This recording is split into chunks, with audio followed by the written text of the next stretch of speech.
آج ہم مضمون کی اقسام بلحاظ انداز تحریر کی پڑھائی کریں گے۔ تو پہلے تھوڑی سی دہرائی کر لیتے ہیں۔ جیسا کہ ہم یہ پڑھ چکے ہیں کہ مضمون نویسی ہوتی کیا ہے اور اسے کس طرح سے کیا جاتا ہے، ہم نے ایک مثال میرا اسکول کے ذریعے اسے بہت اچھی طرح سمجھ لیا تھا۔ اس کے بعد ہم نے مضمون کے جو بنیادی طور پر 3 حصے ہوتے ہیں انہیں بھی اسی مثال کے ذریعے سمجھ لیا تھا۔ تو آج ہم مضمون کی اقسام بلحاظ انداز تحریر کی پڑھائی کریں گے۔ تو مضمون کی لکھنے کے اعتبار سے جو اقسام ہیں ان میں سب سے پہلی قسم جو ہے ہمارے پاس وہ ہے تفصیلی مضمون۔ تو تفصیلی مضمون ہم کہتے ہیں ایسے مضمون کو کہ جس میں کسی بھی شخص، واقعے، جگہ یا چیز کے بارے میں تفصیل بتائی جاتی ہے۔ تفصیل بتائی جائے گی یعنی کہ اس کے بارے میں معلومات دی جائے گی جتنی بھی ہمیں پتہ ہیں۔ اور وہ معلومات ہم کس طرح سے دیں گے؟ وہ معلومات ہم دیں گے ان کیا، کیوں، کب، کہاں، کیسے کو سامنے رکھتے ہوئے ہم وہ معلومات دیں گے۔ مثال کے طور پر ہمارے پاس ایک موضوع ہے اور وہ ہے جدید ٹیکنالوجی کے ذریعے تعلیم کی ترقی اور چیلنجز۔ اب دیکھیں اس موضوع پر جب ہم کوئی تفصیلی مضمون لکھیں گے تو ہم معلومات دیں گے، یعنی تفصیل سے معلومات دیں گے، اور اس معلومات میں کیا چیز ہے، کیوں ہے، کب سے ہے، کہاں ہے اور کیسی ہے، ان سب باتوں کو سامنے رکھتے ہوئے ہم وہ تفصیل دیں گے۔ مثال کے طور پر ہمارا یہ جو مضمون ہوگا یہ 2 حصوں پر مشتمل ہوگا۔ پہلا حصہ یہ ہوگا کہ جدید ٹیکنالوجی کے ذریعے تعلیم کی ترقی کیسے کی جا سکتی ہے، اور پھر اس ترقی کرنے میں یعنی آگے بڑھنے میں تعلیم کے حوالے سے ہمیں کن چیلنجز کا اگر آسان اردو متبادل دیکھیں تو ہم مسائل کہہ سکتے ہیں، ہمیں کن مسائل کا سامنا کرنا پڑتا ہے کہ جب ہم جدید ٹیکنالوجی کو استعمال کرتے ہوئے تعلیم میں آگے بڑھنے کی کوشش کرتے ہیں۔ تو یوں یہ 2 حصوں پر مشتمل ہو کر ہمارا مضمون ہو جائے گا۔ اس طرح جب آپ کو کسی بھی مضمون کے لیے جو موضوع دیا گیا ہے جب آپ کو وہ سمجھ آ جائے گا، اس میں کتنے حصے ہیں وہ سمجھ آ جائے گا، تو پھر آپ کو مضمون لکھنا بہت آسان ہوگا۔ اب دیکھیے جو ہم معلومات دیں گے وہ ہمارا دینے کا انداز ایسا ہونا چاہیے کہ جو ہمارا قاری ہے یعنی کہ پڑھنے والا ہے وہ پڑھتے پڑھتے اس موضوع سے آگاہ ہوتا جائے گا، یعنی اسے پتہ چلتا جائے گا، کیونکہ ہم تفصیل دے رہے ہیں نا، اور معلومات کے ساتھ تفصیل دے رہے ہیں تو پڑھنے والا آگاہ ہوتا جائے گا، تو اسے ہم کہیں گے یہ تفصیلی مضمون ہے۔ اب اگر مزید ہم ایک اور مضمون کی مثال سے سمجھیں تو موضوع ہے سر سید احمد خان کی ادبی زندگی۔ یہ ادبی کا لفظ ادب سے ہے، ادب یعنی کہ لٹریچر، جو کچھ بھی لکھا جاتا ہے۔ تو اب اس مضمون میں ہم یہ نہیں بتائیں گے کہ سر سید احمد خان کب پیدا ہوئے، کہاں پیدا ہوئے، یا انہوں نے کیا کیا کیا، نہیں، بلکہ ہم ڈائریکٹلی یعنی فوراً ہی سے سر سید احمد خان کی ادبی زندگی یعنی کہ انہوں نے جتنا کچھ لکھا اس بارے میں بات کریں گے۔ وہ کیسا لکھا، کب کب لکھا، یعنی کہ اگر ان کی 10 کتابیں ہیں کون سی کتاب کب شائع ہوئی، یہ سب باتیں، اور کس میں انہوں نے کیا لکھا، کیسا لکھا، یہ سب باتیں ہم سامنے رکھتے ہوئے ان کی ادبی زندگی کے بارے میں مضمون لکھ دیں گے۔ تو اس طرح سے ان 2 مثالوں کے ذریعے آپ کو یہ سمجھ آیا کہ تفصیلی مضمون کو ہمیں لکھنا کس طرح سے ہے اور اس میں تفصیل ہمیں کن معلومات کو سامنے رکھتے ہوئے دینی ہوتی ہے۔ اب اگلی قسم ہے ہمارے پاس بحثی مضمون۔ بحثی کا لفظ بحث سے ہے۔ اب دیکھیے یہ کون سا مضمون ہوگا؟ بحثی مضمون کہتے ہیں ایسے مضمون کو کہ جس میں کسی بھی شخص، واقعے، جگہ یا چیز کے بارے میں دلیل کے ساتھ بحث کی جاتی ہے۔ یعنی ایسا مضمون ہوگا جس میں بحث کی جائے گی، لیکن وہ بحث ہم بالکل ایسے ہی زبانی نہیں کر دیں گے یا بس جتنی بات ہمیں پتہ ہے ایسے ہی نہیں کر دیں گے، بلکہ ہم دلیل کے ساتھ، یعنی ہمارے پاس اس چیز کا ثبوت موجود ہو، ہم نے اس کے بارے میں جانا ہو اچھی طرح سے، ہم نے اس پر جو ہے سرچ کی ہو، ہم جانتے ہوں، تو تب ہم اس پر بحث کریں۔ ایسے ہی صرف اپنی طرف سے باتیں نہ کرتے چلے جائیں۔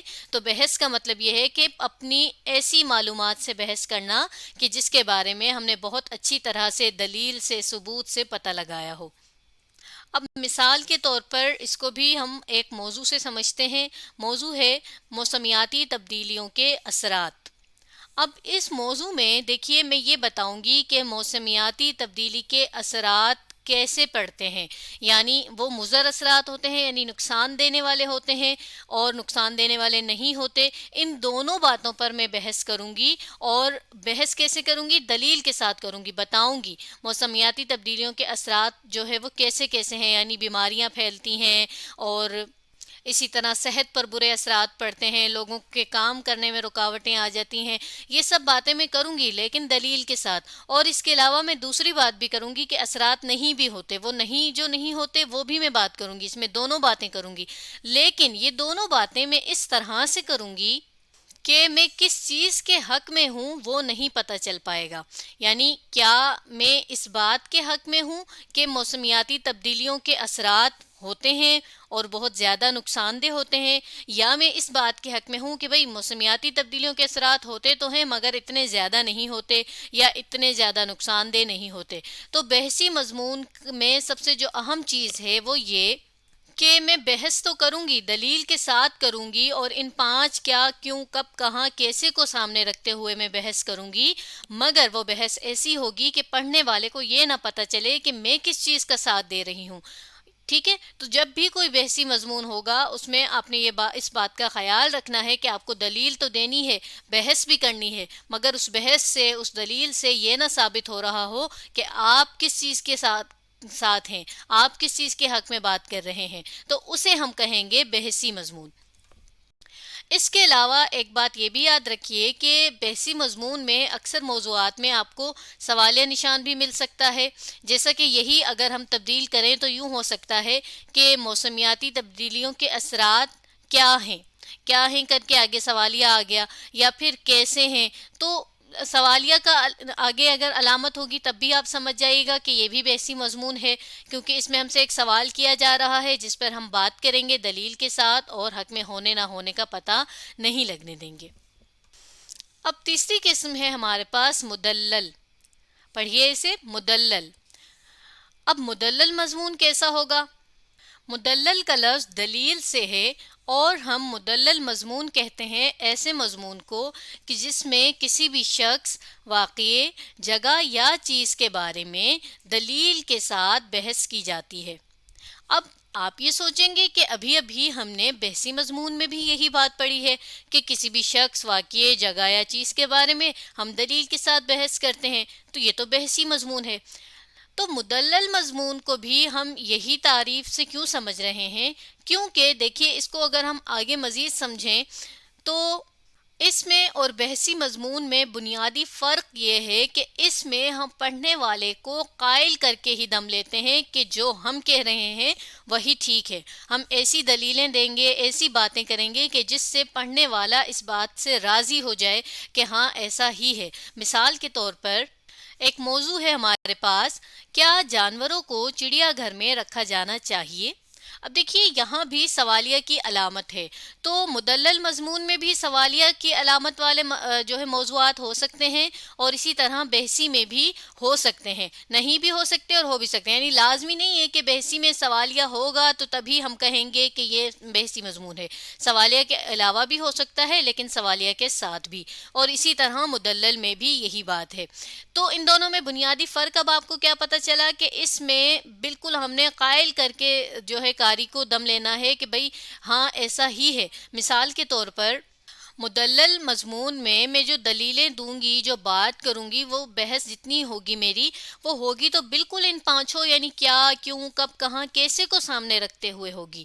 لیکن اس میں جو میرا فوکس ہوگا وہ یہ کہ میں اپنے موضوع سے متعلق پڑھنے والے کو قائل کر سکوں. جیسا کہ اب اگر یہ موضوع ہے کیا جانوروں کو چڑیا گھر میں رکھا جانا چاہیے، تو میں اگر اس چیز کے حق میں ہوں کہ ہاں چڑیا گھر میں رکھا جانا چاہیے تو میں ایسی دلیلیں دوں گی، ایسی باتیں کروں گی کہ بھئی وہاں پر ان کا بہت زیادہ اچھا خیال رکھا جاتا ہے، وہاں جو ہے ان کی صحت کا خیال رکھنے کے لیے جو ہے سہولیات موجود ہوتی ہیں، وہاں ان کی صفائی ستھرائی کا بہت اچھا خیال رکھا جاتا ہے، اور یہ کہ لوگوں کو جانوروں کے بارے میں جاننے میں اور مزید معلومات حاصل کرنے میں فائدہ ہوتا ہے. یہ سب باتیں میں اس طرح سے کروں گی کہ پڑھنے والا اس بات پر قائل ہو ہی جائے. اور اگر میں اس چیز کے نہیں بلکہ اس چیز کے حق میں ہوں کہ نہیں، چڑیا گھر میں جانوروں کو نہیں رکھنا چاہیے، بلکہ ان کی اصلی جگہ، فطری جگہ جنگل ہے تو انہیں جنگل ہی میں رکھنا چاہیے، تو پھر میں ایسی باتیں کروں گی کہ جس سے پڑھنے والا اس بات پر قائل ہو جائے کہ جانوروں کی اصلی جگہ تو جنگل ہی ہے، انہیں وہیں رہنا چاہیے، وہاں پر قدرتی طور پر وہ گھوم پھر سکتے ہیں، آزادانہ گھوم پھر سکتے ہیں، اور جو ہے ان کے صحت کے مسائل وہاں پر کم ہوتے ہیں، وہ قدرتی طور پر وہاں پر کھا پی سکتے ہیں جو ان کا دل کرے۔ تو اس طرح سے ہم مدلل مضمون میں دلیل کے ساتھ بحث کرتے جاتے ہیں، اور ہمارا فوکس یہ ہوتا ہے کہ ہم پڑھنے والے کو اپنی بات سے قائل ہی کر سکیں۔ تو آج ہم نے مضمون کی اقسام بلحاظ انداز تحریر میں سے 3 اقسام کی بات کی۔ اب اگلی ویڈیو میں ہم مضمون کی کچھ اور اقسام پڑھیں گے۔ آپ اس ویڈیو کو دوبارہ دیکھیے اور اس سبق کو سمجھنے کی کوشش کیجیے۔